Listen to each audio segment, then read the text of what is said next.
Ika'y mapapaibig ang bibi mo at ang bibi ko. Love you, pare. Biboy! Bibo!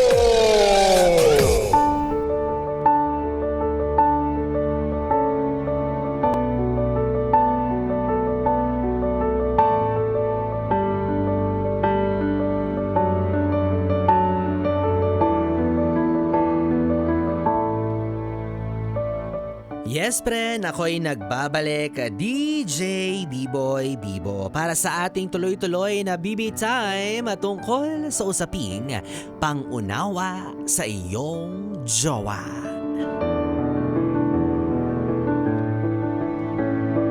Yes, friend, ikaw na may jowa o may asawa, ano ang mas mahaba? Ang iyong pasensya para sa kanya o ang kalsada ng EDSA? Ako sure ako yung pasensya ko kasing haba lang ng sinturon. Tapos kapag ako napikon, yung pasensya ko na kasing haba ng sinturon, nagiging kasing haba na lang ng turon. Yan. Mas maikli na siya. Ay nako, alam niyo mga yes friend, bilang mga tao, no, masasabi talaga natin na talaga namang iba-iba yung lawak at haba ng ating pasensya, 'di ba? Yung iba talaga namang maximum tolerance. Samantalang yung iba naman maliit na bagay, mabilis bumigay. Oo, ito yung mga taong konting pitik agad sinasaltik. Well, that's our nature that we have to acknowledge and understand, no? Na iba-iba tayo ng haba at iksi ng pisi. So ikaw ba, yes friend? Alam mo ba kung kailan sasagarin yung jowa mo? Yung iba kasi sinasagad nila yung jowa nila kapag gabi na. Dapat hindi, wag ganun. Wag niyong sagarin kapag gabi na kasi baka mag-ingay yan. Oo, marinig ng sambayanan kapag sinagad mo na pa. Diba? Kasi pag nasagad mo yung jowa mo, malamang sa malamang magagalit yan. Maririnig ng kapitbahay ang away. Ikaw talaga kung ano-ano namang iniisip mo, ha? So going back, alam mo ba kung nasaan ang kiliti niya? Alam mo ba kung paano mo siya mapapaamo o mapapakalma? Yan tayo diba? Alam mo naman pala yung kinagagalit niya. Alam mo naman pala yung umuubos ng pasensya niya. Pero paulit-ulit mo pa rin ginagawa. Paulit-ulit mo pa rin siyang pinipika. Sa bagay, kung ikaw naman yung tipo ng tao sa relasyon ninyo na taga-suyo, 'di ba? Ikaw naman yung magaling umunawa, di go, 'di ba? Sagad-sagarin mo siya hangga't kailan mo gusto. Kung alam mo naman sa sarili mo na ikaw din yung magsusorry, minsan nga kahit ikaw yung galit, kahit ikaw yung may valid na kinaiinisan, kinagagalitan, ikaw pa rin yung nagsusorry, 'di ba?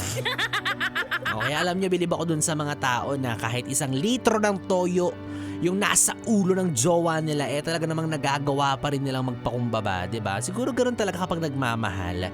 Natututo kang mag-adjust, nasasanay ka sa mga flaws ng partner mo, kumbaga kabisado mo na yung galawan niya, kabisado mo na kung kailan siya maiirita, kabisado mo na kung kailan siya sasaya, 'di ba? Aware ka na ganyan lang talaga yung ugaling meron siya, pero alam mo rin na mahal ka niya.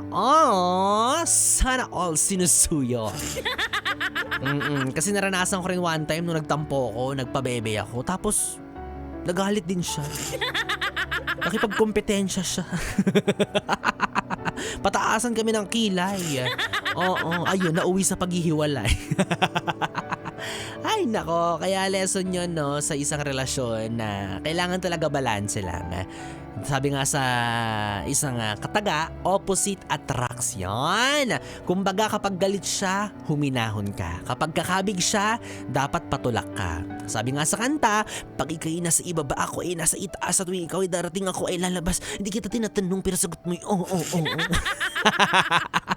Diba? Gano'n naman talaga.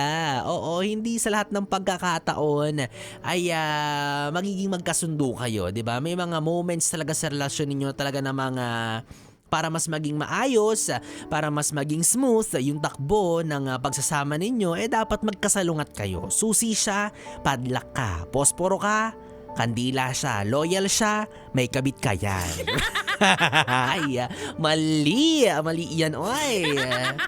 Ay nako, so bottom line mga yes friend, sa isang relasyon, ikaw, yung partner mo, kayong dalawa ay hindi magkalaban, hindi kayo magkaaway, huwag kang laging mapanghamon ng kahit nakakainis, kahit nakakagalit na yung pag-uugali at asta niya, kailangan mong huminahon, 'di ba? Ikaw at ikaw ang iintindi sa kanya, ikaw at ikaw ang uunawa sa kanya, 'di ba? Kasi mamaya sobrang galit ka na sa kanya, pati yung mga tao sa paligid mo, ganun na rin yung naa-adapt, di ba? Naiinis, nagagalit, naiirita na rin sa kanya. So wag ganun.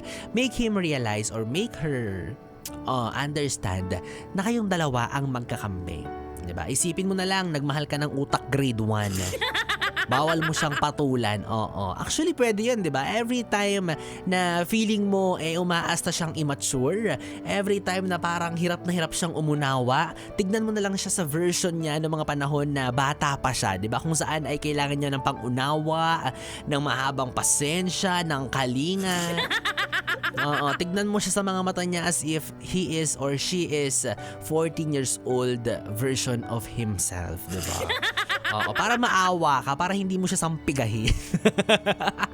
Kasi at the end of everything, kayong dalawa lang sa relasyon, kayo lang ang magkakampi, kayo lang ang partners in crime, so as much as possible, treat each other nicely. Yan, di ba? Your feelings are valid, but also your behavior matters. Gets mo? Naintindihan mo? O, wala na akong pasensya para ipaliwanag pa sa'yo. Nak nang... Galit agad si Biboy. Kasi naman wala ka namang jowa. Talagang tinapos mo yung mga sinabi ko. Na para bang ma-apply mo lahat ng pinayo ko sa'yo. Can't relate ka naman pala. Utang na loob, matulog ka na nga lang. Wow, coming from me na wala rin namang jowa. Oh, di ka sure. Ay, naku, anyways mga yes friend, 3 oras na BB time, mga ating pinagsamahan. Nakapiling niyo po ang DJ na mabilis bumayo ang dila sa mikropono. Ako po ang BB niyo sa radyo, DJ B-Boy Bibo. Magkasama at magkarinigan tayong muli dito lang sa istasyong No Problem, ang 101.1 Yes FM Solid. Good night, BB. Mwah, mwah.